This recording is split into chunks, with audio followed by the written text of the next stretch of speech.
É o seguinte: o advogado Rubens Rodrigues Francisco, diretor da ONG Pró-Vítimas, entregou ao STF um pedido, olha só, Bruno Garchagen e Zé Maria Trindade, um pedido de habeas corpus preventivo em favor de Glenn Greenwald, do site Intercept.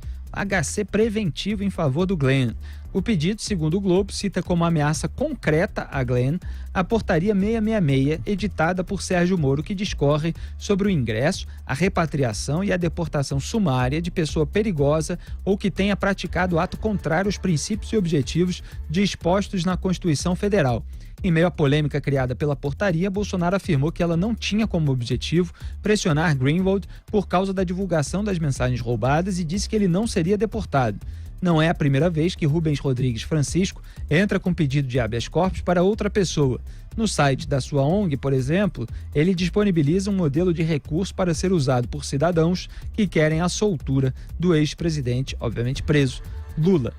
Ô Zé Maria, a gente já comentou esse tipo de atitude, não evidentemente esse pedido de HC preventivo, mas relacionado aí ao Glenn Greenwald, em relação, que eu digo, é a portaria 666, editada pelo Sérgio Moro. Eu vejo isso como mais uma tentativa do Glenn Greenwald de posar de mártir da liberdade de imprensa, de se fazer de vítima de um Estado supostamente autoritário, que era aquilo que ele já achava sobre o Jair Bolsonaro durante a corrida eleitoral de 2018. Eu, inclusive, mostrei aqui, tuitada do Glenn, que ele tinha um monte de teses pré-concebidas a respeito do Bolsonaro, que ele era isso e aquilo e tal, e que ele dizia que o trabalho da imprensa era demonstrar aquilo.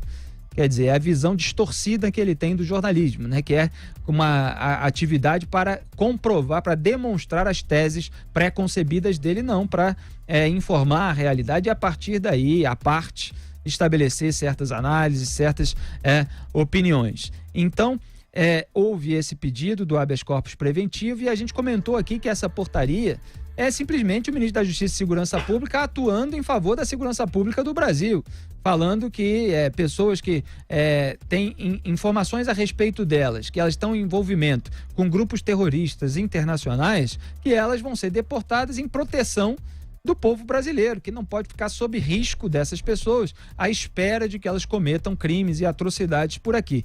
Então, quer dizer, a política de segurança pública do Brasil não pode parar simplesmente por pavor de ferir a suscetibilidade de um americano envolvido na divulgação de mensagens roubadas. Ele está usando essa portaria de uma maneira de exploração política para se valorizar dentro dessa polêmica toda. É assim que eu vejo, Zé Maria. Ué.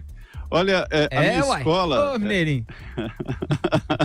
A minha escola mineira de jornalismo, né, me leva a desconfiar, e eu recuso qualquer possibilidade do jornalista ser a notícia. Nunca o jornalista é a notícia.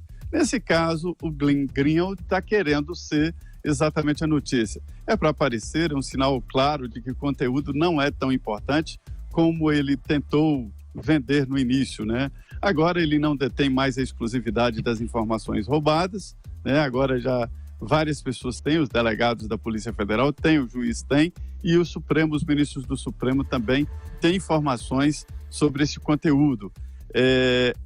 São duas coisas. A Constituição brasileira é muito clara. Ela não admite a deportação de pessoas que tenham a nacionalidade brasileira, que sejam casadas e tenham filhos. O Glenn é casado com um brasileiro que é parlamentar, deputado federal. Ele tem filhos, 2 filhos adotados aqui, ou adotivos, é a mesma coisa, né? No Brasil, então ele tem todas as condições em que a Constituição, que é superior a qualquer lei e muito mais a qualquer decreto, né, que impedem a deportação do Glenn. Eu não diria que também que ele, apesar disso tudo, ele ganha uma imunidade. Ele também não é imune. E ele pode ser responsabilizado por publicações de objetos de crime, né? Que foi invasão dos telefones de pessoas do governo, do Estado, né? Da investigação. E isso é sério, porque ele está ali diante de informações de documentos roubados de procuradores, de juízes, presidentes da Câmara e Senado e presidente da República. Aí sim, isso eu acredito, que ele pode ser responsabilizado por isso. Agora, a deportação não. Esta portaria do ministro Sérgio Moro foi muito importante. Em primeiro lugar, porque ela impede a entrada no Brasil de torcedores com histórico de violência, né? Por outro lado também, quem comete crimes comuns, traficantes de drogas, não devem entrar no Brasil. O Brasil precisa ter uma proteção. E um ponto forte do governo Jair Bolsonaro é exatamente o fortalecimento das fronteiras, né, das fronteiras brasileiras. Então, eu achei um ponto muito importante, louvável, esse decreto, e não tem nada a ver com essa história do Intercept. Mas também não blinda o jornalista Glenn Greenwald, não. O Bruno, ele também parece vestir a carapuça, né? Tem lá uma portaria que fala sobre pessoas com vínculos terroristas, etc. Aí o sujeito diz, isso é contra mim. O que ele está dizendo sobre si próprio? Exatamente. Ele se coloca numa posição delicada e um HC preventivo parece também ratificar essa posição. Essa portaria 666, né, com essa numerologia satânica, ela teve um efeito complicado, porque veio no momento, a portaria necessária. Em relação a isso, não há qualquer tipo de questionamento, mas ela veio no momento em que, né, se enquadra, ou foi possível ser enquadrada nessa narrativa do Glenn Greenwald e seus apoiadores, para transformar o Glenn numa vítima de uma conspiração ali liderada pelo ministro Sérgio Moro e pelo presidente da República, para fazer com que ele ou seja preso ou seja deportado. Zé Maria que já lembrou que essa portaria, por hipótese, não o atingiria, né? Quer dizer, ele tem aqui o estatuto jurídico para continuar no Brasil. Agora, o que você falou, Felipe, tudo o que esse pessoal tá tentando fazer é transformar o Glenn num mártir da liberdade de imprensa. E isso enganou, inclusive, o jornalista da Fox News, Tucker Carlson, que no seu programa fez um editorial defendendo a idoneidade moral e profissional do Glenn Greenwald, para irritação de muitos da direita brasileira que adoram a Fox News, que adoram o jornalista, mas nessa parece que ele foi enganado a partir de um desconhecimento do que o Glenn tem feito aqui no Brasil.